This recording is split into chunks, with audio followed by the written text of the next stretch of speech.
All right, welcome to the Detroit Lions News Podcast. I'm your host, Joe Chap, along with my co-host Tyler.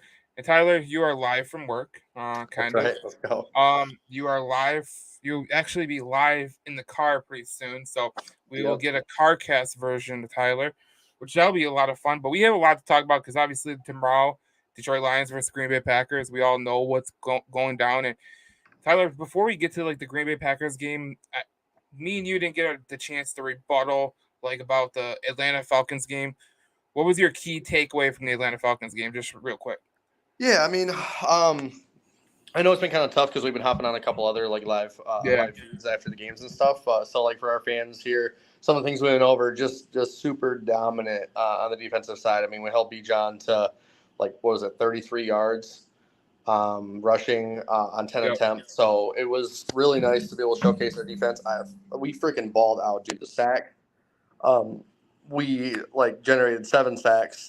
So yeah, just right there, looking at the comparison between Robinson and Gibbs. I mean, Gibbs looked amazing for the most part. Something I did say when we were chopping it up is I still am curious if we're utilizing him and using him the way that we should be. But I also understand that it's the third game of his career, and like you have to learn about a player and you have to learn about like how you fit him into schemes. So like I'm not mad at it because I was actually happy that we punched him up the tackles a few times just to see what it would look like yep. as a 3 down back. But overall, I thought it was really good, really good defensive game. Brian Branch looks like an absolute stud, which we all know that. He's looking like one of the best value picks in the draft. So yeah, man, if you want to take it over from here and show that graphic and kind of go dive into Brian Branch's game a little bit. Yeah, well, since at least 1994, Lions DB Brian Branch is the only he's the NFL's only DB to produce a game with 10 plus tackles, 3 tackles for loss, and 2 passes defended.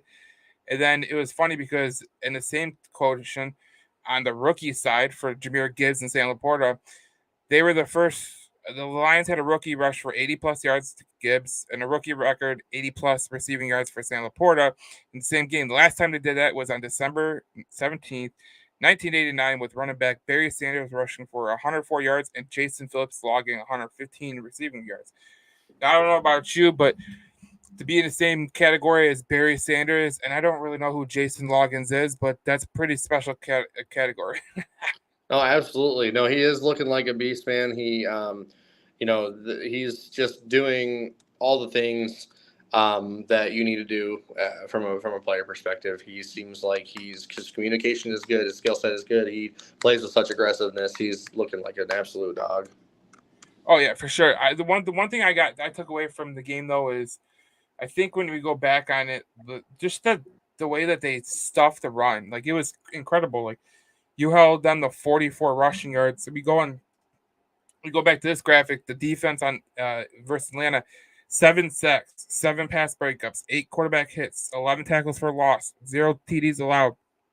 You held the Falcons, which is a high-paced running attack, to 44 rushing yards, and there was no run longer than 11 yards. To me, that tells me number one, you keyed in on it, and that another part of it is it kind of gives me a lot of confidence for when you go against this Green Bay team, because when we look at this Green Bay team, we look at this the way that they play.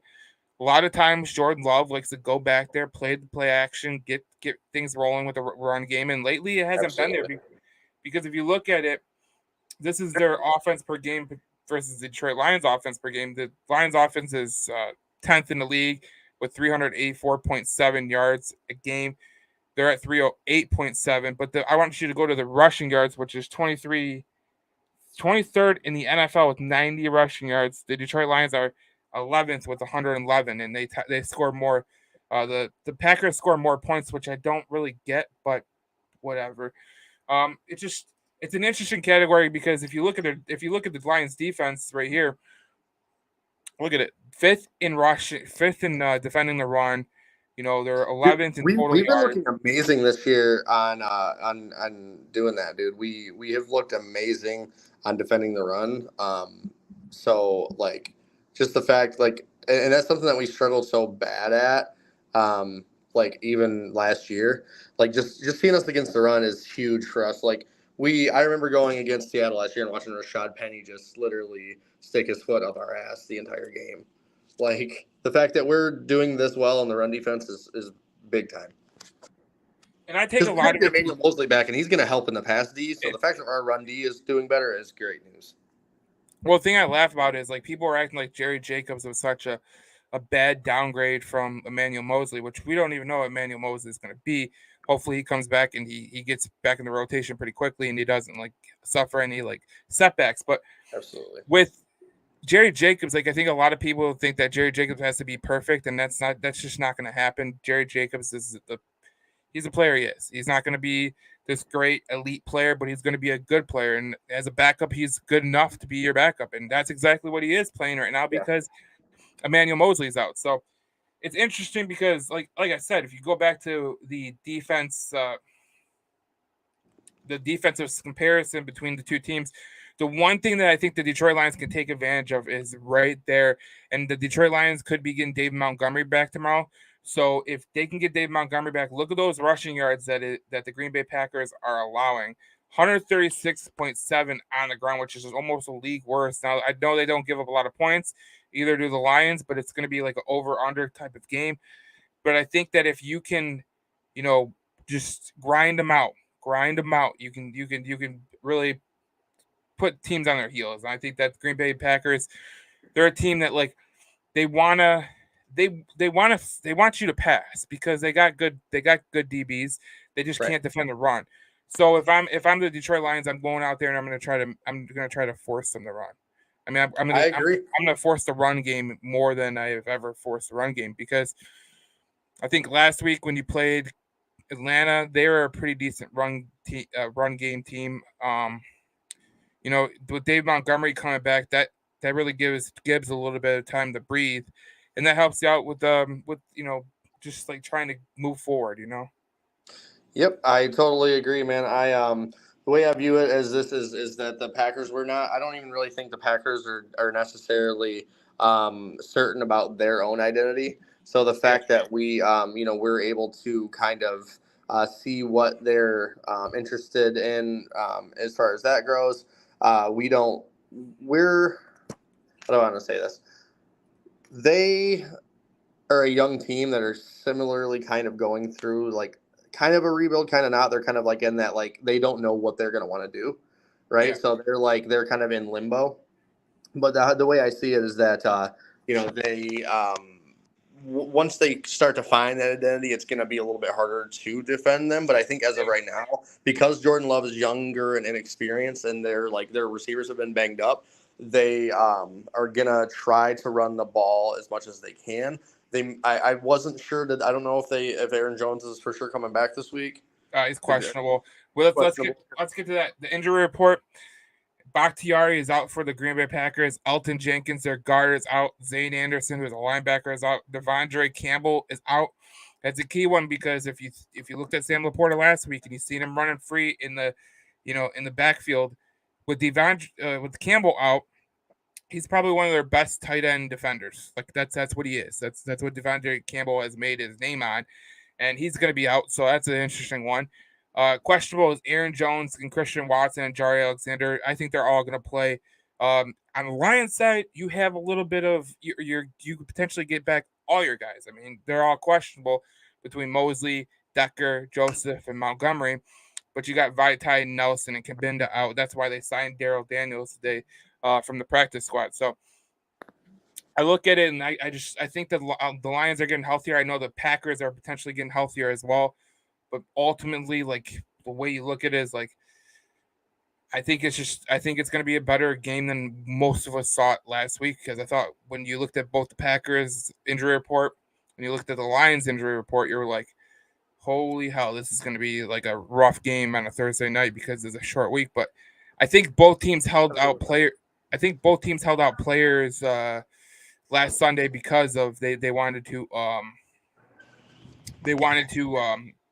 have them for this game.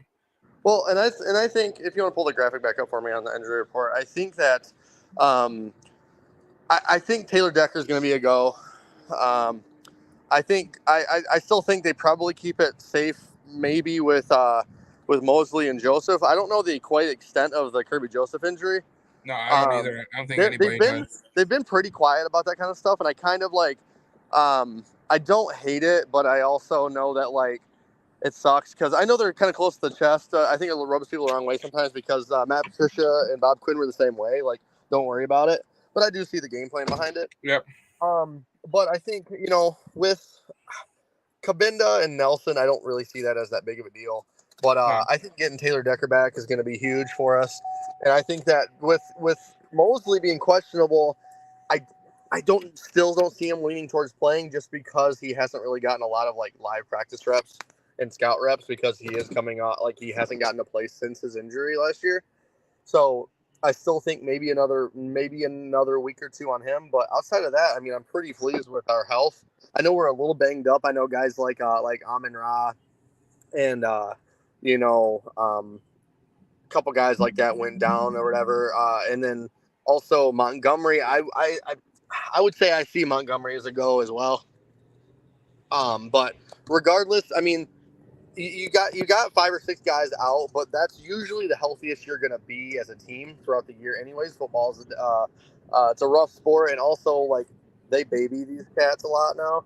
So like guys are gonna usually most players are usually gonna miss 2-3 games at least per year. Most guys. So unless you're Amon Ra and you're just an absolute freak. Dude put a steel toe plate in his cleat so that like he wouldn't bang his toe. I'm like, this dude is an animal.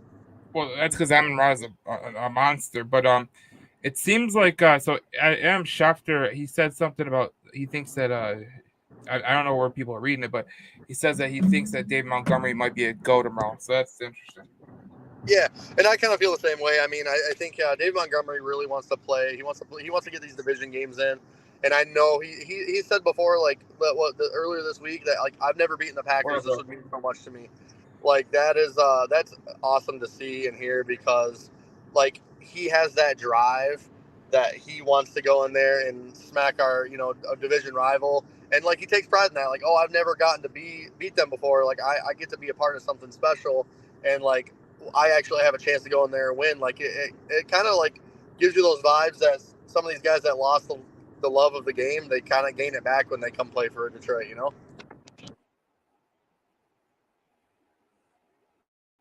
Yeah, yeah. I think it's interesting because like obviously if you're the Lions, you have a lot on the line tomorrow. In my opinion, I don't know if you see my video, Tyler, but what I was getting at yesterday was I said, well, it didn't really go anywhere because I don't know why, but YouTube's been stupid lately. But anyways, we'll move on.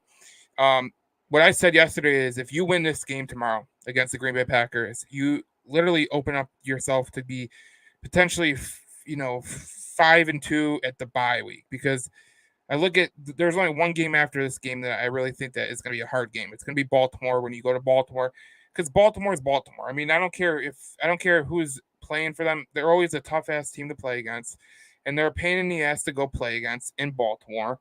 And Lamar Jackson is Lamar Jackson. Even though I don't think he's the greatest quarterback in the world, I think that he's an amazing playmaker.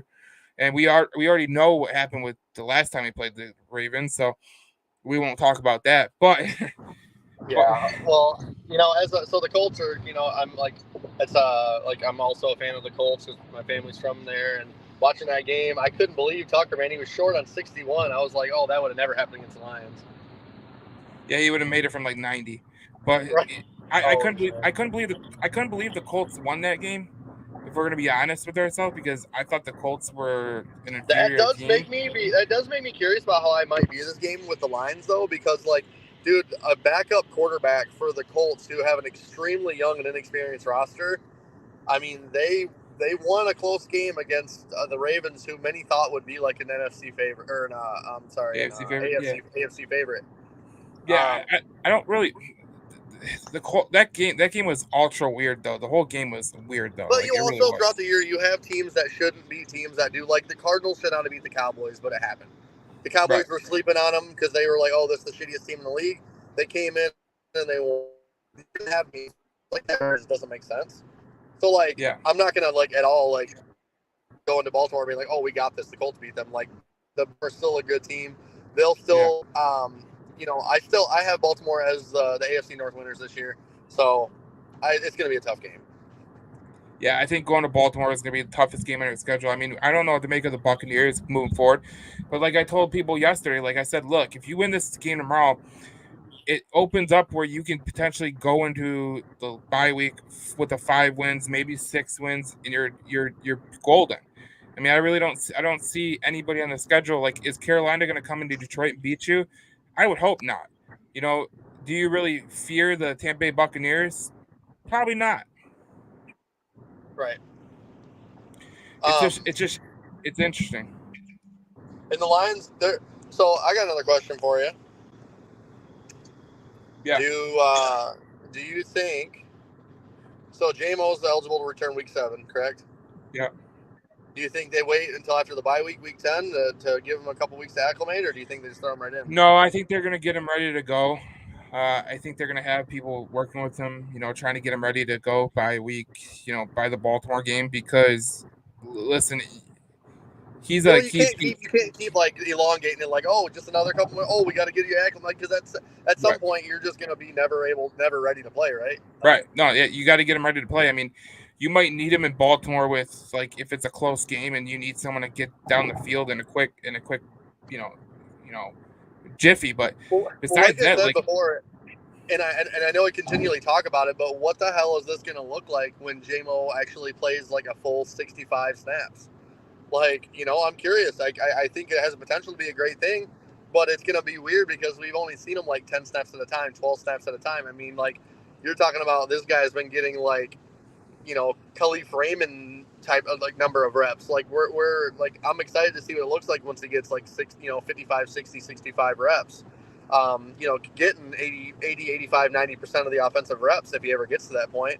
I'm excited to see what he does with that, whether it's, his game breaking ability on the speed, or, he's able to sharpen up his route running. His route running looks better to me and in practices and training camp than people give him credit for. So I'm excited to see what that looks like. And I know we always find a way to talk about JMO at least once in every pod. It's just hard not to. Like, you got a guy that you're sitting there that's a 12th overall pick that you're just waiting to see what you're going to get from. So it's like, I think we're all like excited, but like I said, you just got to see what it looks like to have a full game with him in there, just to see what kind of attention he commands and what kind of targets he commands. yeah, the JMO thing is interesting because if he comes back and lights it up, he potentially can make you a Super Bowl contender, literally. Because if you look at this offense, if JMO is even just, let's say JMO is just a gadget player, right? Like JMO is your guy that's gonna run downfield, catch a deep ball, everything. Like that is huge because the one thing that the Lions are missing throughout their offense is a deep threat. I mean, I know a lot of people. I know people like St. Brown. I know people like Laporta, but those are not deep threats. I mean, if you want to say Josh Reynolds is a deep threat, all right, be my guest, I guess. But Would you be upset if his floor, not ceiling, no, everybody don't get upset, but if his floor was like a Hollywood Brown, but like a little bit better catching? I mean, a guy that can, take the top off and give you a, 50, 60, 70-yard gain, but maybe doesn't get the 80, 90, 100 catches that you're wanting out of your wide receiver one. Like, is it super upsetting if his floor is Hollywood Brown, or are you still like expecting his floor to be higher?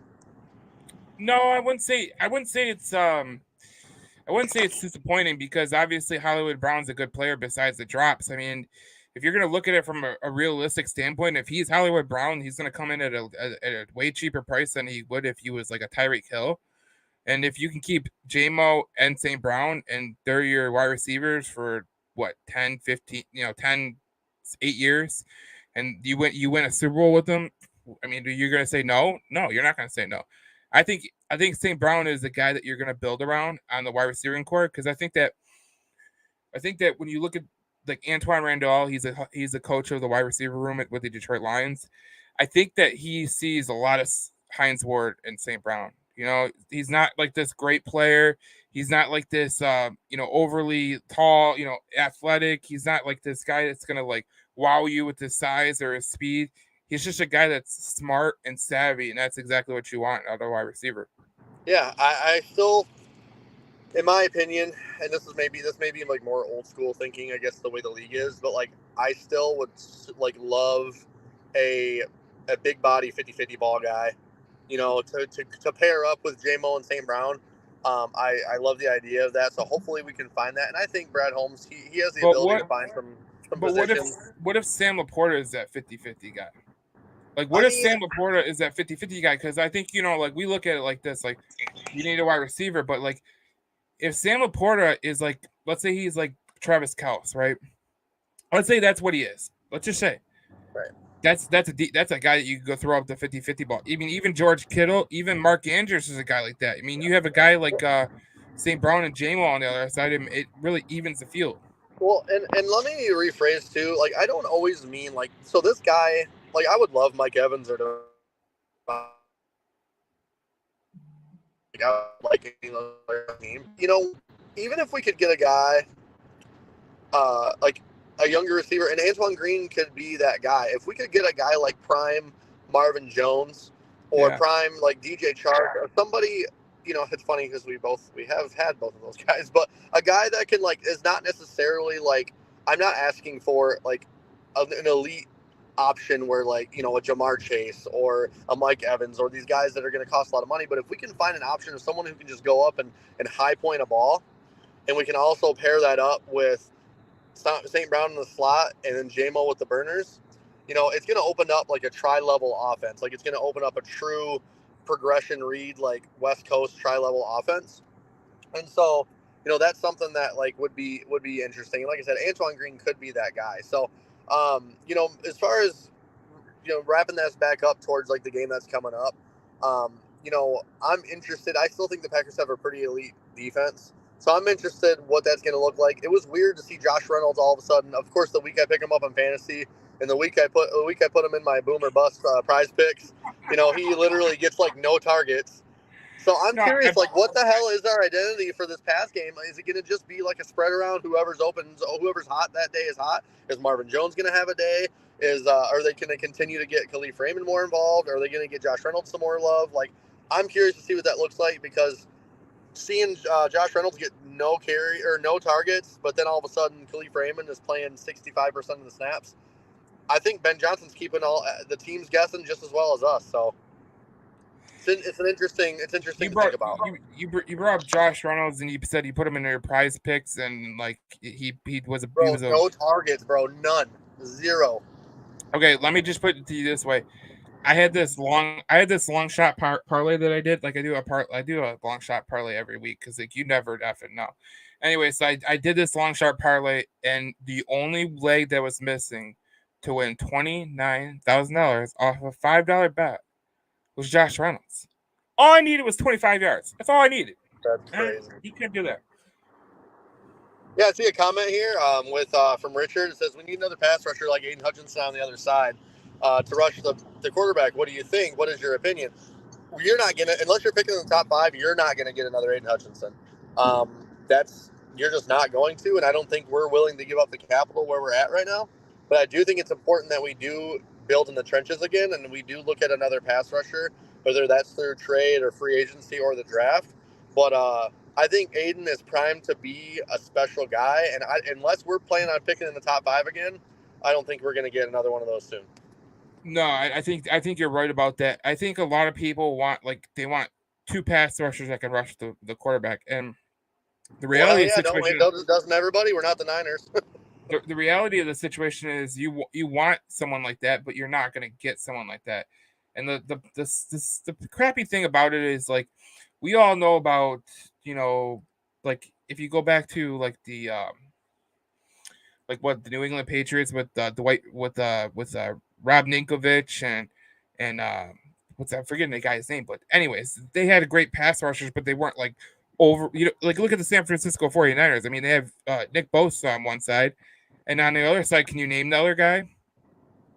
I know they run a little. They got Eric Armstead, and they've got sometimes they rush, different backers and stuff. But no, you're absolutely right. I mean, most play, like, once you have a guy on, like, name another pass rusher on the Rams. I mean, they had Leonard Floyd for a while, but now they don't. Like, if you went and looked at the Rams roster right now, you'd be like, yeah, Aaron Donald and friends. I just want everyone to like look at like the way that so the one of the teams I really want people to look at is the Bengals, okay? Because the Bengals, there's not one player on that defensive line that really you go, wow, that guy's a superstar. Like Trey Hendrickson is a hell of a player, but he's not a superstar. And that defense gets a lot of pressure on teams.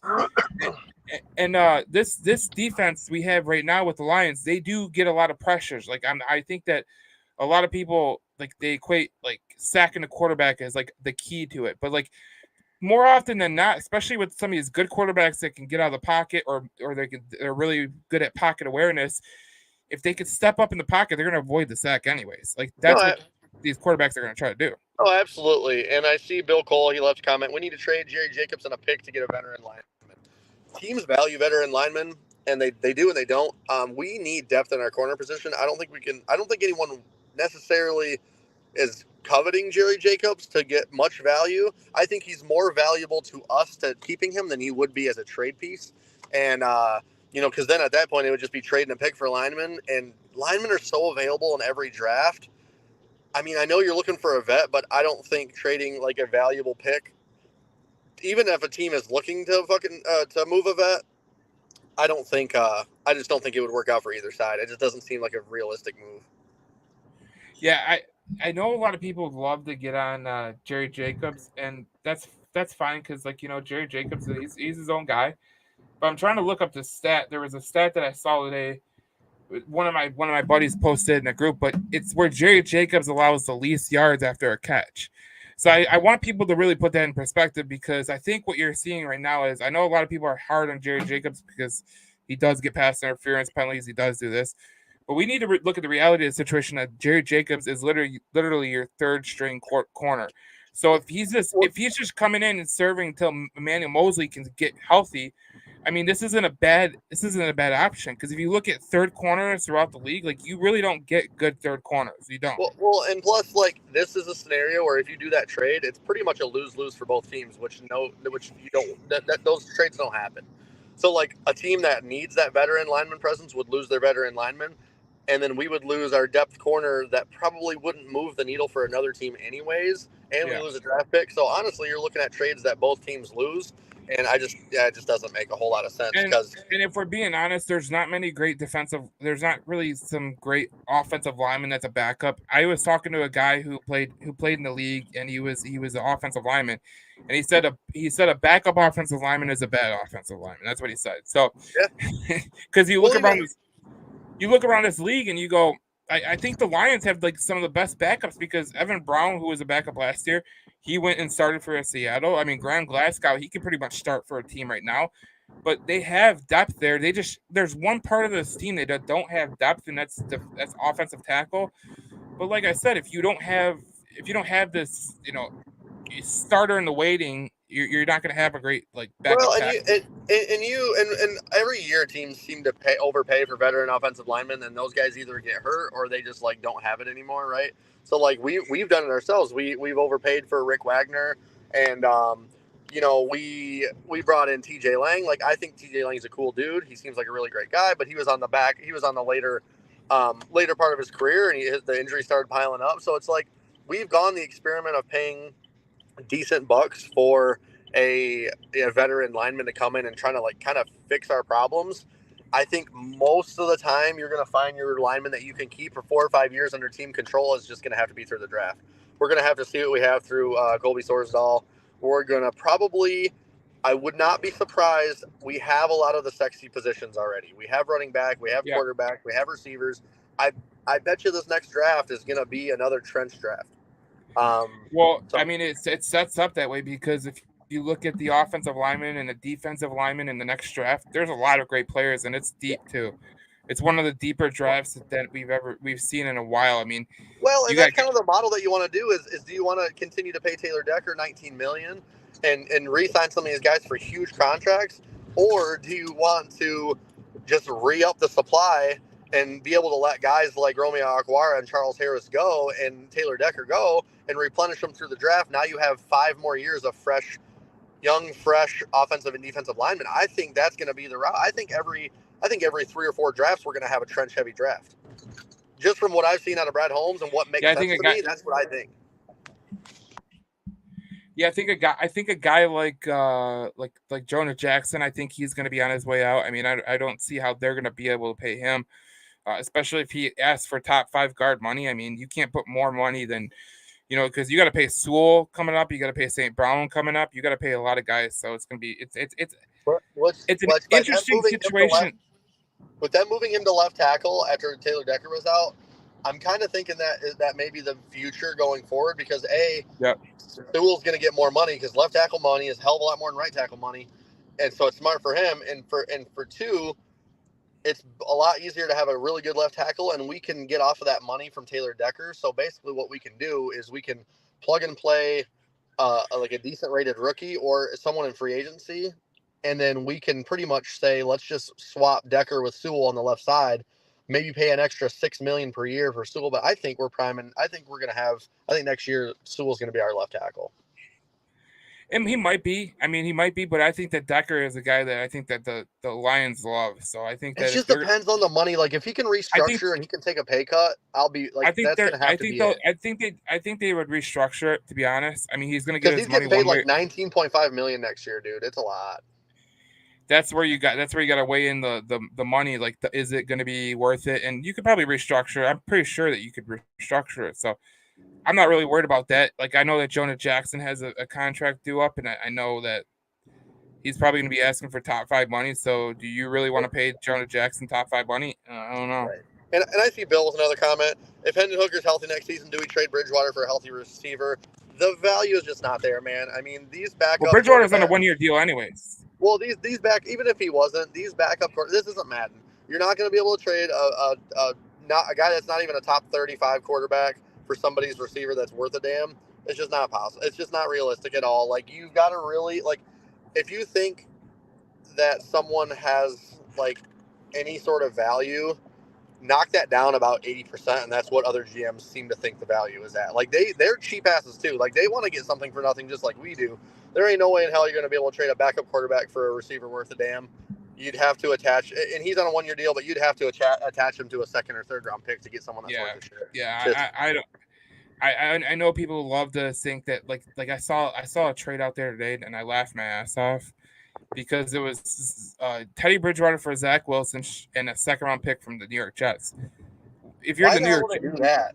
Why would the Jets do that? Like I just don't get it. But some of these people they try to make up a trade to make their team better. But like you said, it's not Madden. Like the team on the other side has a agenda too. Absolutely. I mean, and like you got to think, would it be like, what is it worth for other teams? Like now, if you were to say, hey, we really believe in Hendon Hooker, we're going to send, Jared Goff to the Jets for a second round pick. Now, I'm sure the Jets would listen. But again, did the Lions listen to that? I don't think so. That Brad Holmes really loves Jared Goff. I think Jared Goff is very serviceable. I think he can take you deep into a playoff run. So that, something like that would intrigue a team that really needs a quarterback. But it's just not worth it because who can you go get in the second round that's going to have an immediate impact that, say, a guy like Goff has right now? It's just not, you got to think of that too because most second or third round picks, depending on the position, they're going to have to take time to grow and to learn into that position. And I think Hendon Hooker, he could potentially be a guy for us, but anymore right now, I see him kind of just being the backup plan and someone that's just a really solid backup for the next, 3 to 4 seasons. And then when his contract is up, where do you go from there? I don't know. The Hendon Hooker pick was still kind of a head scratcher for me, especially if we re-sign Goff to a 4-year deal after this year. I'm really going to be scratching my head at that draft pick. But I don't know. We'll have to see, man. That one's a tough one on the quarterbacks, but I don't know. I think they have a lot of trust and a lot of faith in Goff right now, and I can see why. But I don't think we're trending towards moving off of him, unless he asks for like buku bucks. No, I agree. I think I don't know. I think you're gonna be able to get the most out of your guys. I think, like you said, they're gonna do a draft next year where they're gonna go in the trenches and just kind of restructure the whole team. I think that they have an identity that they want to go for.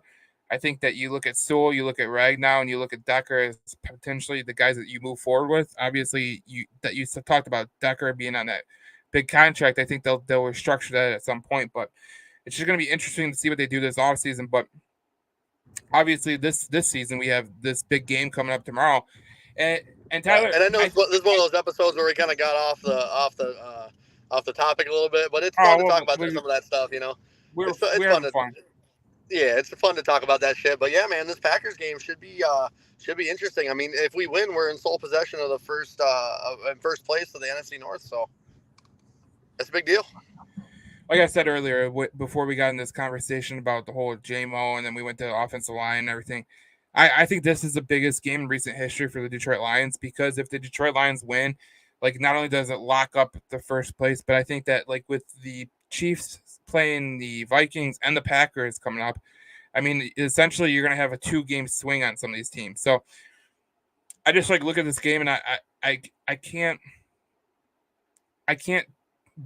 say differently that I think that this team is going to do pretty well against Green Bay tomorrow.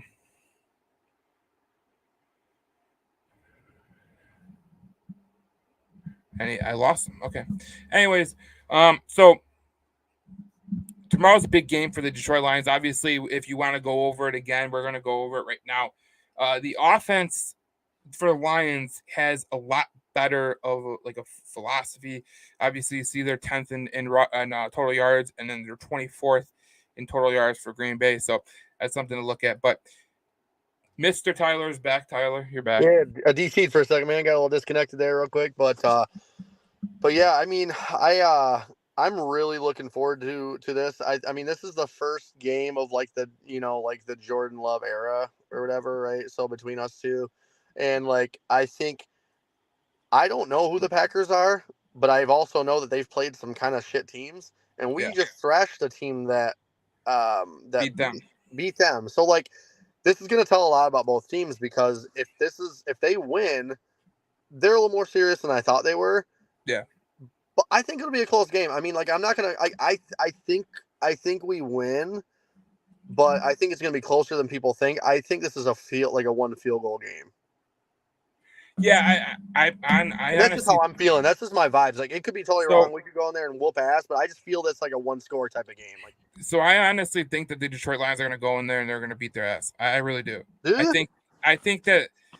I just have a feeling, man. I think it's these feelings that I usually have. You know how I had a feeling last year that they were going to go on a run?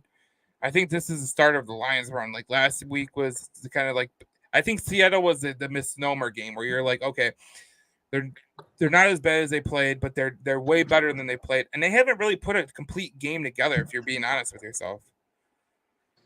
So one thing that I actually love about this, right? Here, let me look at something. Because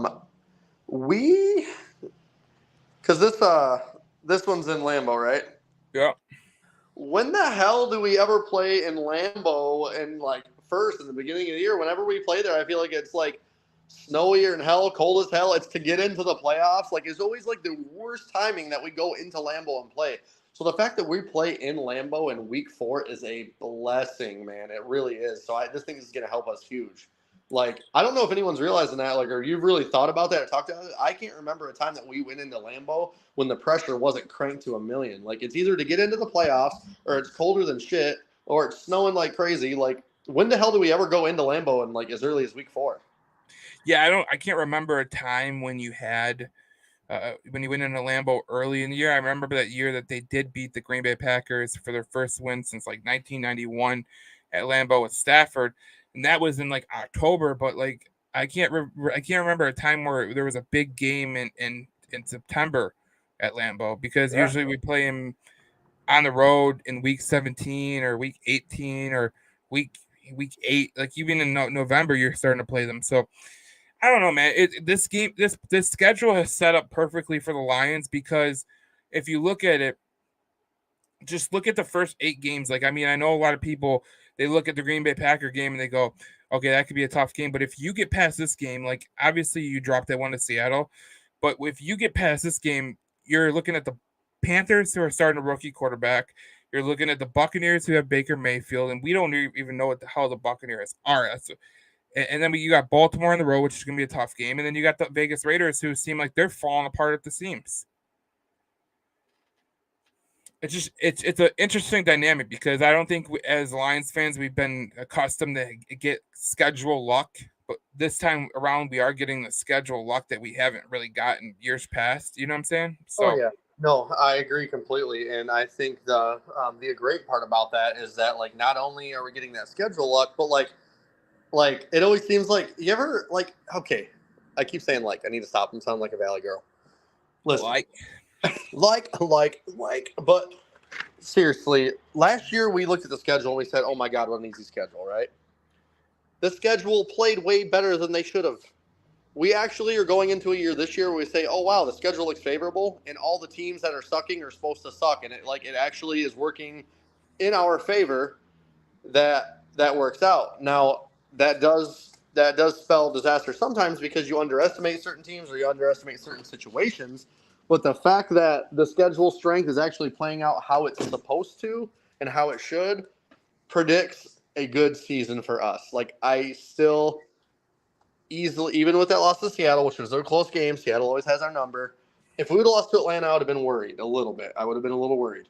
But I still easily see a path for minimum of 11 wins. I still see a 12-5 season.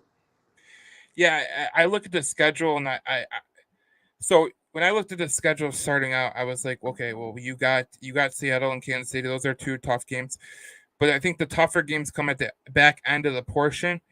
What I'm excited about is like you're not healthy right now. Like you're not as healthy as you're gonna be.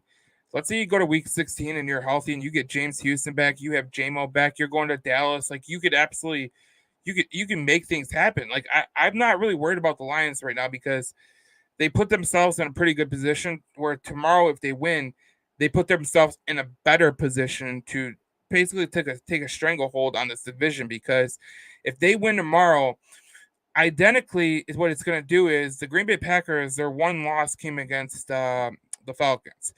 So there's a tiebreaker right there that you have ahead of the Packers. So if you can win tomorrow, that's another tiebreaker that you have over the Packers because it goes by sometimes you go by NFC record, right?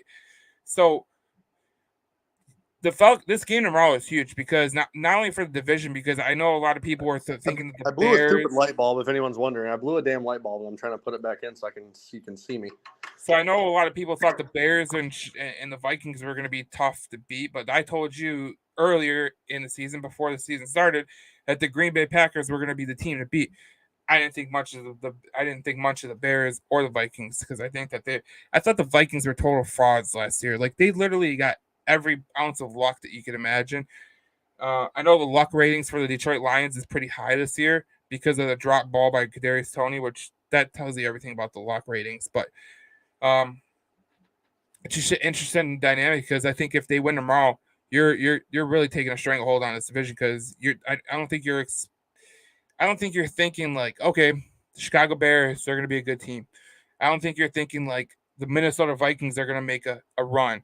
Like it's just not going to happen. So as a Lions fan, like this tomorrow is your chance to get a stranglehold because look who comes to Detroit on Thanksgiving. It's Green Bay. So if you win tomorrow, identically you're playing a gimme game on Thanksgiving against the Green Bay Packers.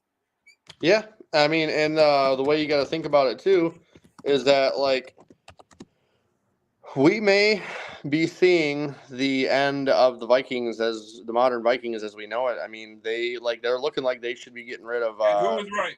And who was right? Yeah. And who was right? They are looking like they should be like ready to ship off Kirk Cousins.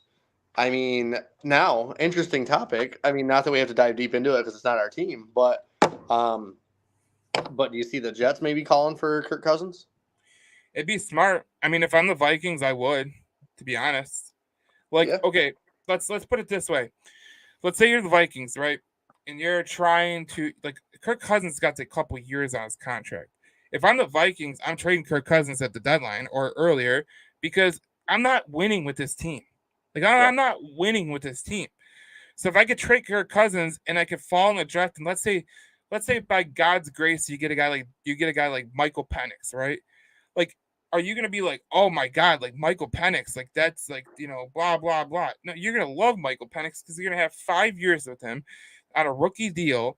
with Justin Jefferson, like that'd be the smart thing. But the Vikings don't do the smart things. Like they really have never done like the quote unquote smart things.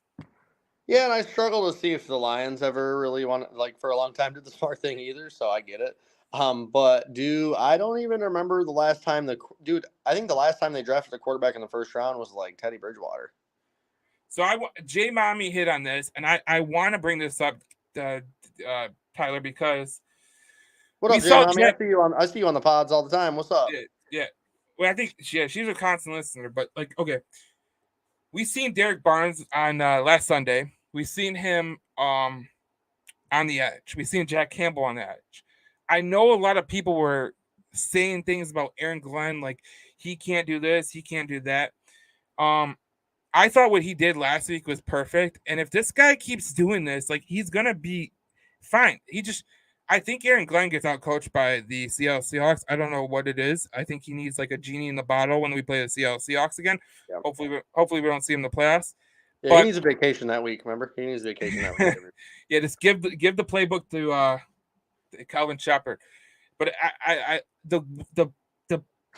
the plays that they were running, the schemes, the stunts, like it was all working, and you see it with the way that they played. I mean, like we can go back on it right now.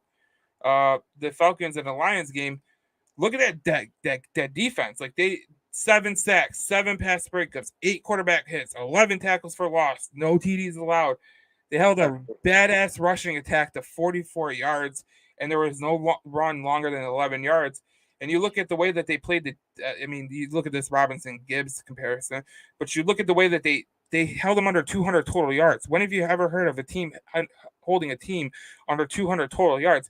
It was a total great game plan by Aaron Glenn, and he needs to replicate this week because I feel like Jordan Love, as good as a quarterback as I think he can be, I think that if he gets pressure enough, he's going to make some mistakes. Like he's just going to make mistakes. Well, and it's something that you kind of have to do like early. Like it's going to sound silly to some people, but like so confidence is huge for a quarterback, right? Let's show. And and Jordan Love is technically not a rookie, right? But it's his first year starting. He's not a veteran starter. He's a rookie starter. Look at the quarterback comparisons. Okay, Jordan Love is 3 for 7 touchdowns, 1 interception. His quarterback rating is 94.7. He's attempted 96 passes, 51 out of 96. Did you look at Jared Goff? Like, I mean, Jared Goff's numbers aren't great, but his quarterback rating is better than Jordan Love. It's just I was just going to say, the way I see this is that, like, let's go and show him, like, who the hell we are and that this is our division. And let's get a guy who's a rookie starter. Like I said, I know he's not a rookie, but he's never really had a full year starting. I think before this year, he had started maybe, 2 games. So let's go in there and you show him who the hell we are. And, like, that way you can kind of instill that in him for the future so that when he does play Detroit, he does get skittish. He does get scared. He does start seeing ghosts. Like, you got to knock it into his brain early and often that we are the leaders of this division. You should be scared when you play us, and you're going to have a hard time every time you play us. I think that Aaron Rodgers' confidence alone against the teams in the NFC North was enough to elevate that team because, dude, he literally was our freaking daddy, bro, for years. What a great comment by Jay Mommy is Love is ranked 33rd in passing completion. Yes, 33rd. So, what you got to do is you got to rattle this guy up because you don't want to have a situation where the confidence carries on and that, he comes in and beats our ass a couple times. Now you're like, well, shit.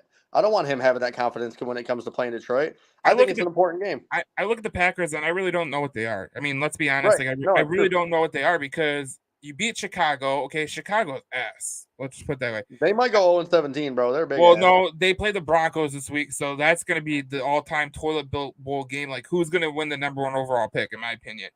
But, like, if you look at it from the perspective of they beat the Bears, which who the hell are the Bears? Nothing. They they lose to the Falcons in Atlanta. Yeah, Atlanta kind of they kind of gave Atlanta the game, and that's what I'm saying. Like, if you pressure Jordan Love enough, you can get him to make some mistakes. He made some mistakes in that game. I think he had Romeo Doubs on a crossing route that he straight up overthrew when I was watching the game over again. He straight up overthrew it. Like he had the guy in dead set. He could, if he zoned in on it, it was like a 20-yard crossing route. So he wasn't throwing it like long distance, but he missed the pass, and it was just he was lucky that Jesse Bates wasn't back there, and Jesse Bates was more towards the line of scrimmage, because if he was there, it's an easy interception. Right.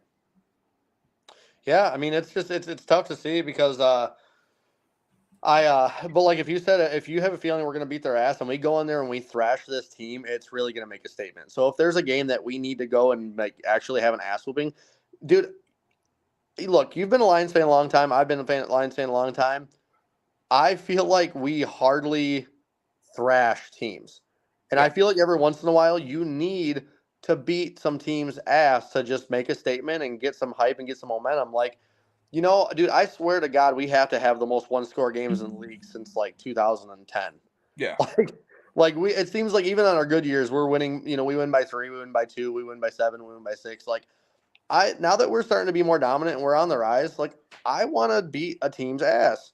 We've gotten our ass beat plenty of time. I want to beat someone's ass for once. You know what I mean? And it would be great to do it to Green Bay tomorrow, because I think that the thing is there, because I think the thing you got to know about Green Bay is, like, I watched a couple of games on the All 22 with the NFL Plus package, which if you don't have that, it's a great package. But I went back and watched some of the games on the All 22, and there were some plays where Jordan Love literally got lucky that he was playing the Bears. And I thought the Saints game last week was a total indictment on the Saints losing Derek Carr, because I felt like when they lost Derek Carr, they started their offense went into a total. How long is he out, by the way?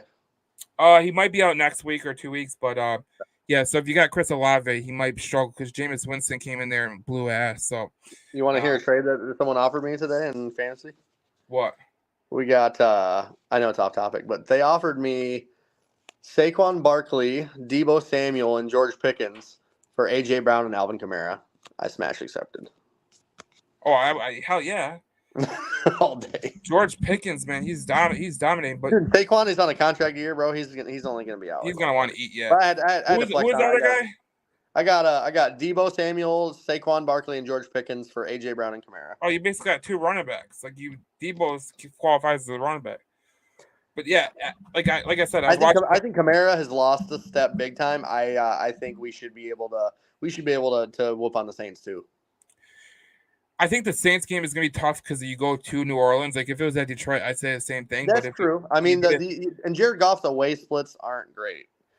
That's the only thing that makes me slightly nervous about Lambeau, but it seems like he does play well in Green Bay. But I know his like home and away splits, like if you look at his career or night and day, it's crazy. I think it's the game plan that's different. I think that you're more of like a running team. I think that the last year Jared Goff was asked to throw the ball a considerable amount of times and against Green Bay, and he did a pretty damn good job of it. So sure. I'm not really worried about Jared Goff on the road. I think Jared Goff's done a really damn good job just putting it together, putting momentum together. But ultimately, I think that you got to like look at it from the standpoint of this. Like, you need the run game to be good, and I think that tomorrow you could really take advantage of a weak run defense. Like, they're not a good run defense, and if you got Dave Montgomery and Jahmyr Gibbs healthy, I mean, tomorrow might be the breakout game that we've all been looking for Jahmyr Gibbs, because they're gonna have Decker back. So like you're gonna have Sewell back at his right tackle position, and I looked at it on the next gen stats, and Jahmyr Gibbs has had most of his higher yardage runs on the side of Sewell. But when Decker was here, he had a higher percentage of higher yards with Decker on that side. I know it's a small sample size, but it seems like the tackles, if Decker and Sewell are together, the Gibbs really excels. Now he doesn't really run up the middle because that's Dave Montgomery. I mean, we've only seen Gibbs run up the middle last week because he needed to, but when you look at the next gen stats, like, and he's run outside, like his best runs came when he was on the side of Sewell or Decker, and Matt Nelson, when he was in there, it wasn't good for him. Yeah. This is one of those games where there's always a couple games that we don't know what to expect, and with this just being a new team, like a team that we've been losing to majority of our whole lives, really, and now like they don't have a quarterback named Aaron Rodgers or Brett Favre. I don't know what's coming. So it's weird, but I do like, feel like we're trending in the right area because just based on what I've seen and known so far, I think we're gonna be all right. I like Jordan Love as a quarterback. I just don't fully trust him. So I want to look at the top But threats. also, like, what I want to say real quick to everybody is that, like, if we do lose to Green Bay in Green Bay and it's a close game, like, don't panic. Yeah. Well, they panicked against Seattle, so they're going to panic anyways. But let's go to the top threats for Green Bay because we got this is what we got to do. Green Bay, the top threats are, so if Aaron Jones plays tomorrow, he's your top threat because he's always a game breaker. You got AJ Dillon on the offense and Christian Watson in the third. I was going to add Romeo Doubs or Jaden Reed on there because they've been pretty damn good at the start. But ultimately, those are the three guys I key on. On the defensive side of the ball, Rashawn Gary is obviously the guy you look at. I mean, he injured Derek Carr last week, so he's a guy that likes to hit you.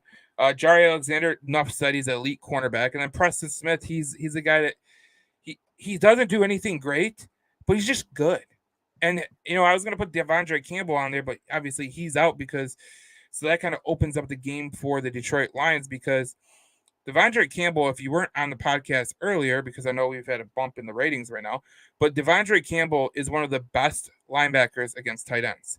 So if you're looking for a way to like kind of incorporate Sam Laporta into the game plan, that's your shot because I don't really think there's a player outside of Campbell that can help the Green Bay Packers cover a tight end like Sam Laporta. And if you were listening to Jared Goff, he was on 97.1 The Ticket with Carson Anderson, and he was saying that he has a similar connection to Laporta like he did with St. Brown earlier in his career, where he's starting to trust him and starting to know what his tendencies are and where he's going. And I was listening to Boomer Esiason on the kickoff with Boomer and Valenti, and if you don't listen to that podcast, it's a really great podcast because Boomer Esiason is one of the best in the business, especially being an NFL quarterback. But what he said was interesting. He was talking about Tua, and he was saying he doesn't value arm strength as like the major, like that's what you got to have as a quarterback. What Boomer was saying was he says that Tua, he sees where players are going and he makes the throw in time for them to get there. Not like where he is, but where he's going to be. Yeah, he mentioned Jared Goff too. He goes, Jared Goff is the same way. Like he knows where the player is going, so he'll make the throw in time. Now he doesn't have the strongest arm, but you don't have to have the strongest arm because Dan Marino didn't have the strongest arm. So I just look at it like this. I think that this Detroit Lions team is more.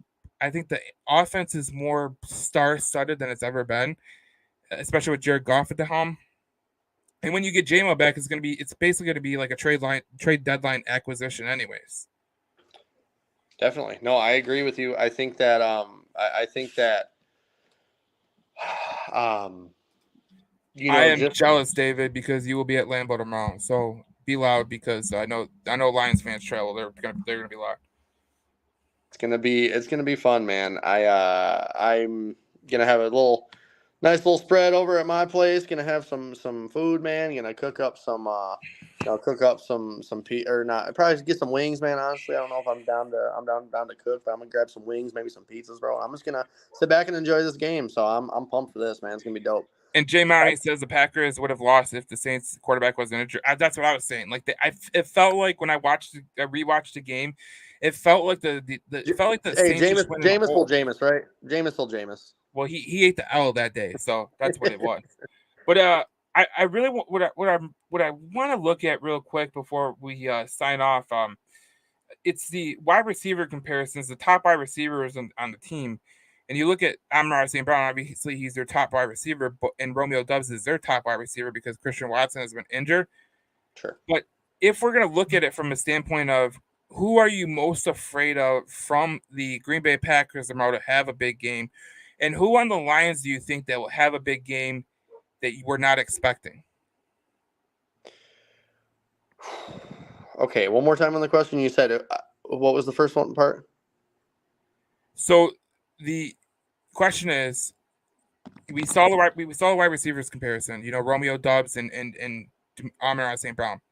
If you were to say who's going to have an X factor game for Green Bay that you're not expecting, and who's going to have an X factor game for the Lions offense that you're not expecting?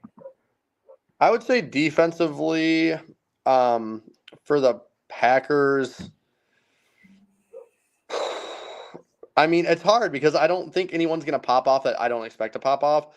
I'm scared of Rashawn Gary tomorrow because watching him, he has had some injuries this year and he hasn't played, or he's coming off an injury, so he hasn't played as much as he could have. But he's getting pressure early and often. I think Rashawn Gary is going to be a problem. So there's not a lot I'm really expecting or not expecting that I think will necessarily go off, but I'm definitely scared of Rashawn Gary. So I'll give you one on the Green Bay offensive side of the ball. So I want to hit on a compliment real quick. Jay Mommy said that Goff's strongest on question mark. He led the league in 40-yard completion percentage. What I was saying about Jared Goff was I was saying that Boomer Esiason was saying that, like, when you look at a guy like Tua and you look at a guy like Jared Goff, who they don't have the same arm strength as a Stafford or a Josh Allen, one of the things that they rely on most importantly is to kind of get the ball in front of the wide receiver. Like, they know where they're going, so they make the throw in time, on time, and it's not behind the wide receiver. That's what I'm talking about. Because if you look at Tua and you look at Goff, they're similar in the way that they get the ball to them. And you see Tua all the time. He'll underthrow Tyreek Hill. I know a lot of people are worried about Jared Goff underthrowing Jameson Williams, but if you look at it, there's only 3 players in the league that could probably throw a deep ball to Jameson Williams and Tyreek Hill. I mean, you just don't have that kind of arm strength. Do you guys? I don't know if anybody's ever really watched a lot of Chiefs games when Tyreek Hill's on the Chiefs, but Patrick Mahomes underthrew Tyreek too. He's fast. That guy can rip off an 85-yard throw, and there's times he underthrew Tyreek too. So I was listening to a podcast. It was, I forget who it was. It was a former quarterback on the podcast, but he said that one of the hardest things to throw to is a guy who is super fast, because you think he's going to be in one spot and he's on the next spot, and you're totally not anticipating that's where he's going to be. So you're kind of going off kilter. But back to the point I was about to make about the player on the offense, Green Bay offense, that I think that could have a big game, and I hope this is not the case, but Luke Musgrove. You know who Luke Musgrove is, Tyler. I was high on Luke Musgrove when we went to the draft. I was like, look, we got to get a tight end. I wanted Sam Laporta. I wanted Michael Mayer. I wanted Luke Musgrove. Those were the 3 guys that I wanted. Right. And sadly, that Green Bay got Luke Musgrove. But I worry about Luke Musgrove because this team has been so bad at covering tight ends. Now, the key here, though, is that you have Brian Branch. And Brian Branch, I think that they did a pretty damn good job. And you know who did a pretty good job on Kyle Pitts was Ifeatu Melifonwu. That was a key player in the Atlanta game, because he really locked up Kyle Pitts, and that was pretty interesting. But yeah, and someone that so as far as Green Bay's offense, somebody that for me seems like he can be a game breaker kind of guy is Jaden Reed. So MSU guy, 2nd round pick. The dude's got skills. I think that Jaden Reed could be sneaky. So we got to find a way to we always, and I shouldn't say always, because I know this is the new Lions and we're not SOL, but it always seems like the Lions, no matter what, they always find a way to let one low key guy just break it open. So if we can keep some of those guys from breaking it open, like Musgrave and Jaden Reed, and we can keep these guys those X factor, not known players that can really have potential to break up. We can keep that tamed. I think we'll be all right. And someone for the Lions offense that maybe people are not expecting to have a good game, that I think has potential to have a good game. I mean, let's get Antoine Green some reps, huh? That's an interesting one. Antoine Green was a guy that I was thinking of, to be honest, but I'm going to go. It's hard because I feel like our offense is so sporadic. They spread the ball so much. You really can't go with anybody on the Lions offense, because it could be anybody's day. We saw Josh. You could say oh, I'm surprised. You wouldn't be surprised. You wouldn't be surprised if Khalif Raymond went off. You wouldn't be surprised if Goff or Gibbs or Montgomery or Laporta went off. You definitely wouldn't be surprised if St. Brown went off, and you wouldn't be surprised if Josh Reynolds went off. So it's I don't know. I don't know. Craig Reynolds, Antoine Green, guys that don't play. I don't know. Yeah, you wouldn't be surprised if Josh Reynolds went off, or Khalif Raymond went off, or Sam Laporta went off, or Jahmyr Gibbs went off. I don't think anybody's really surprised if any of those guys go off. So I think that's just the whole thing. I guess the only thing I'm rooting for is let's get 3 Antoine Green catches. won't happen. So But Jay Mommy is she's one of the more intelligent people on the podcast. She said the Lions will rattle Love. He won't be able to do all his checkdowns. I've seen it before. And if you look at the way that the Falcons rattled him, they did the same exact thing. They rattled Love by not allowing him to go to his checkdowns, and then he was going deep on some throws, and he was missing them all the time. So that's the interesting thing about Jordan Love. J Mommy, this is on Aaron Glenn because you need to send the blitz. You need to make them uncomfortable. Last week, we finally started doing some stunts and some blitzes and actually pressuring their guys. And look, we had 7 sacks. This is the task that you're talking about lays in the hands of Aaron Glenn. Yeah, I totally agree with you on that standpoint. Like, I think that if the offense, if Aaron Glenn can call a good game and they can get pressure on Jordan Love like they did Desmond Ridder, I think that they're totally going to run away with this game. I really do. And I do think that they're going to get pressure on Jordan Love. I think that I think a lot of people were worried in the first part of the season about the pressure and the sacks and everything. But you got 7 sacks last game, okay? You're fine. Right. You were getting pressure on the quarterback. I mean, you were top 5 in pressures. You were going against Patrick Mahomes and Geno Smith. And I know a lot of people don't want to give credit to Geno Smith, but the fact of the matter is Geno Smith does a really damn good job of getting up in the pocket and making the right throws. So that's why you didn't get the sacks that you were expecting. 100%. All right, so Tyler, tomorrow's game is going to be pretty interesting. I want to get your closing. I want to get your prediction on the game. Like, what do you think is going to happen tomorrow? Like I said earlier, I do think it's going to be a close game, and just because I'm going to just err on the side of caution. I know that you're looking for an ass whooping, but I'm saying it's going to be a closer game, just because of the fact that we don't necessarily know what we're getting with Green Bay, and sometimes that like sneaky factor can sneak up on us, sometimes in negative ways. I think overall we have a very efficient game, and I wouldn't be surprised if it were more lower scoring. I would say like my scoring prediction for tomorrow is gonna be 21-17 Lions. All right, that's interesting. 21-17, because I think I'm going to go 28-10 Lions. Okay. I think, well, no, 28-13 Lions. I'll give them another 3 points, but I just think that the Lions are going to rattle Love. I think that Love has shown the dependability, especially in the games that I watched with the Falcons, that when he gets pressured, he starts to get antsy in the pocket, and he doesn't make the same throws that he made with the Chicago Bears or the Saints. I think the Saints, one of the things I think the Saints did wrong is they didn't send a lot of backers. They didn't send a lot of blitzes at Love. You got to send blitzes at Love. Like what Jay Mommy said here, she said they had Campbell at edge for 26 plays. That seems to work. I think you're going to see a lot of Derek Barnes and Campbell at the edge, because I think one of the things that a lot of people were impressed by was Jack Campbell and Derek Barnes on the edge, making the plays that you didn't think that they could make. And I think that, like, when they drafted both those players, I didn't think they thought about Jack Campbell on the edge. Right. But I think Jack Campbell is such an athlete that he could be really, really good for this Lions team. So with that, J Mommy, like what I want to touch on is that I think there are good and bad things about having Jack Campbell on the edge. One bad thing is that he's not in the middle. This dude is a coverage freak, right? He's tall, he has great instincts. You're taking away from the middle, but the good thing is that he's on the field, right? So like if we have Anzalone and Barnes, and you're talking about putting a freak athlete on the field and at least having him be able to make plays, that I can see as being a positive. But I just look at the versatility of putting either Jack Campbell and Derek Barnes on a blitz and put them on the edge. Like that's pretty killer. Like that's a good thing to do. And I'm missing James Houston right now. Yeah, it's gonna be. Hopefully, we get him back sooner rather than later. If we got him back by Thanksgiving, that'd be great for me. I don't care that Charles Harris got a sack. Romeo Okwara and Charles Harris are not the move on the other side.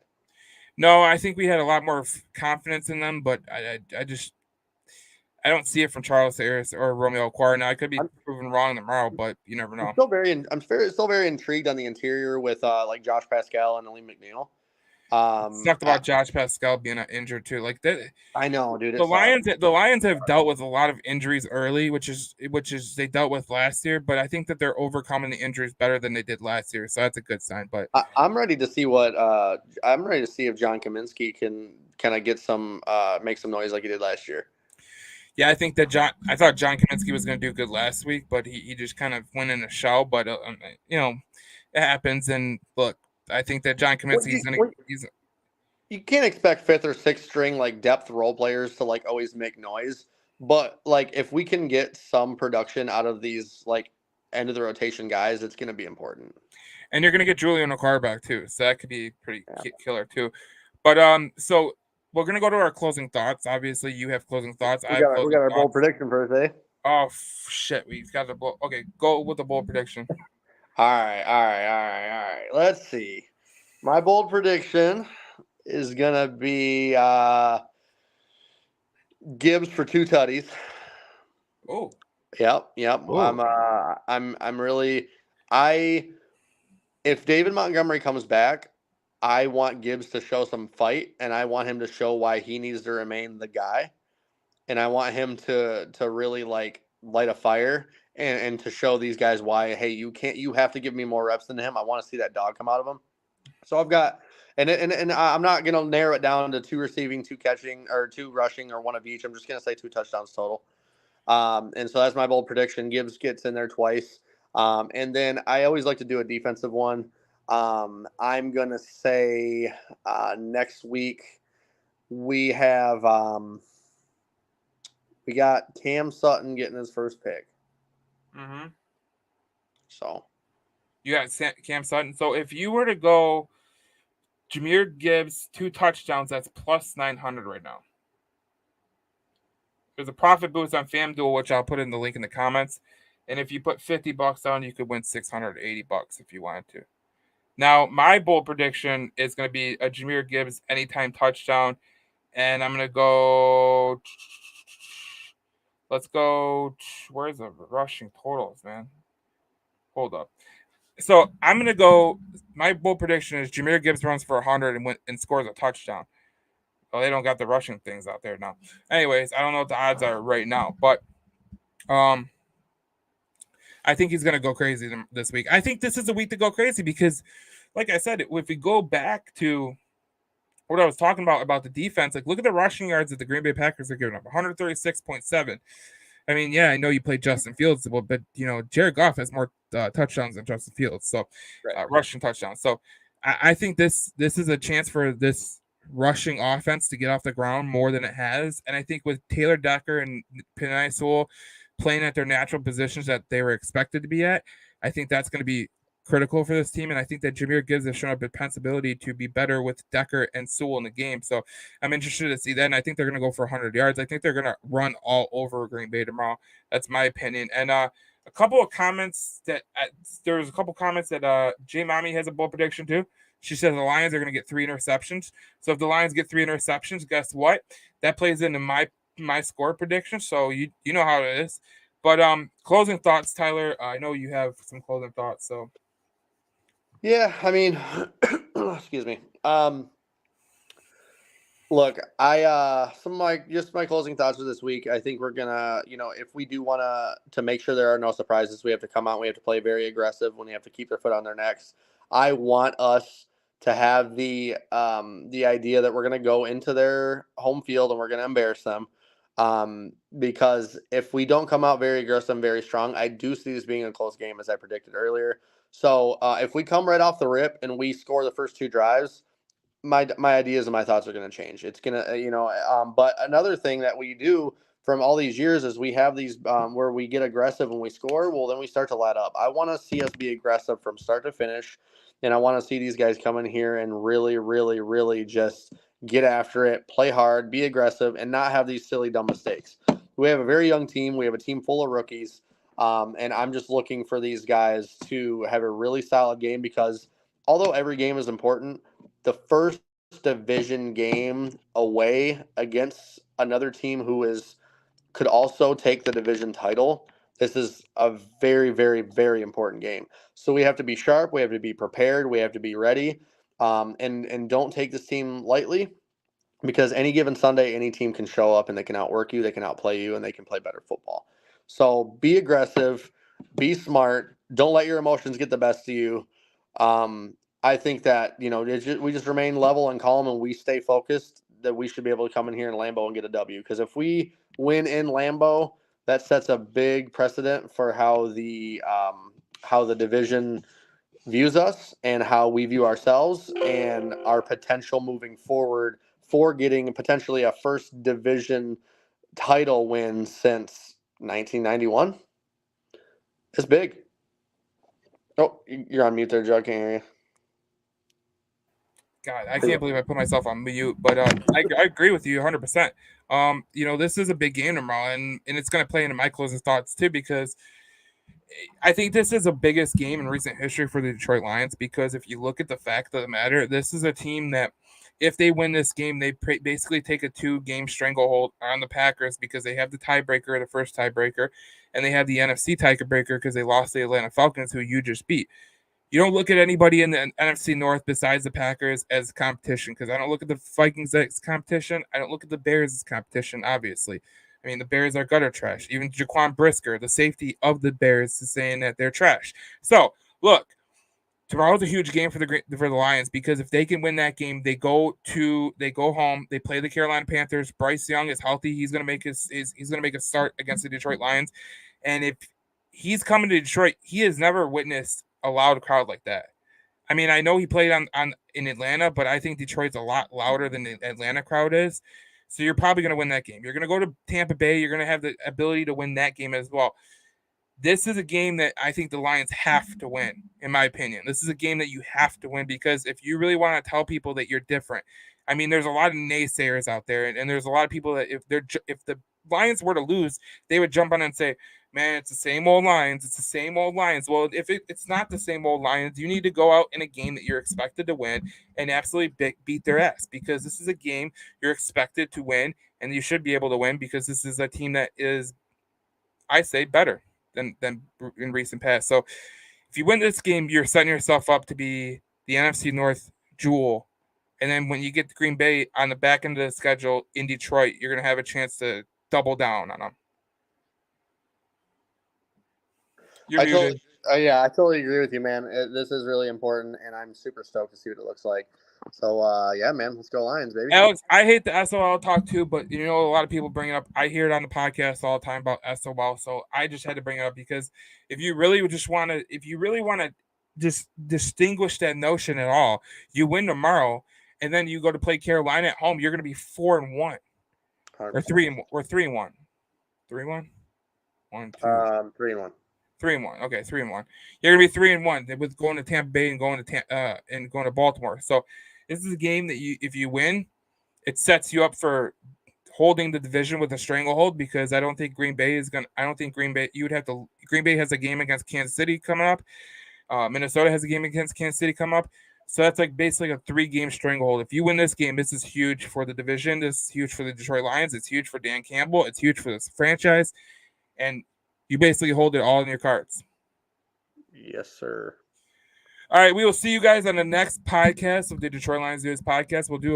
I might do a game after the game if they win. If they don't win, I'll be pissed off. So, I'll see you guys. I'll probably do a little video tomorrow, but after the game. But maybe Tyler will join me. It'll be late, but anyways, we'll see you guys in the next podcast. Obviously, we're gonna do an earlier podcast, maybe Saturday or maybe even Sunday, just to go over the game. But we will see you guys in the next podcast on the Detroit Lions News podcast.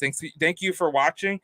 And if you're new to the podcast, subscribe on Apple, Spotify, rate it, and then we'll be happy with it. But thank you for watching, and we appreciate you watching this podcast. So we'll see you in the next podcast. See you guys.